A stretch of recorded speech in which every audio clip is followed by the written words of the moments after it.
Etxeak eraikitzean zein eraberritzean ingurumen irizpideak aintzat izatea ezinbestekoa da hirigintza jasangarriagoa eta inguruarekiko adeitsuagoa izango bada.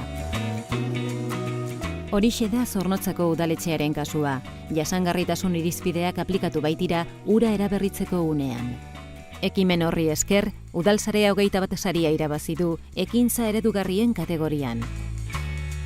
Herritarrei irekita egonda proiektua, eta eraberritzeari buruzko xehetasunak ezagutu nahi izan dituzte haiek udaletxean egindako bisitaldi gidatuetan. Zornotzako udalak orain dela urte, 3 urte, erabaki zuen, edifizio hau aldatu behar zala. Kondizio minimo batzuk ez zuela betetzen, irisgarritasunean adibidez. Baina hortik aparte, nik uste dut gure herriak eredutzat hartzen gaitu. Eta eredu horretan, eredugarria izan edugula, ez? Eta hori ari deutzagu herriari, eta horren adibide, hemen erabiltzen diren irizpide guztiak, jasangarritasunari dagokionez, hori izan da gure goiburua zelan baita esateko, ezta? Eraberritzean, etxearen jatorrizko egitura eta itxura errespetatu dira, eraikin historikoa baita. En las obras de la reforma del Ayuntamiento de Amorebieta-Etxano se han incorporado una serie de medidas de sostenibilidad desde un inicio, desde el proyecto hasta el final de la obra.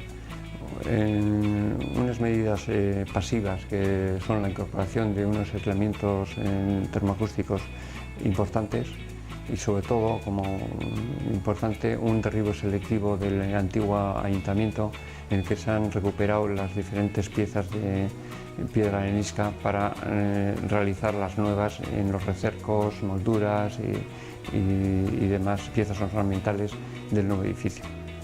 En cuanto a las medidas activas, cabe destacar sobre todo el sistema de geotermia que se ha dotado como apoyo a la climatización del edificio. Materiala berrerabiltzeko gaika eraisteari eta berreskuratutako materiala konpontzeari eta berriz erabiltzeari esker, baliabideen eta energiaren kontsumoa 50% inguru murriztu da. Gainera, geotermia ustiatzeari eta instalatu den neurketa oholari esker, etorkizunean 50% inguruko energia murrizketa lortu eta neurtu ahal izango da beste eraikin publikoekiko.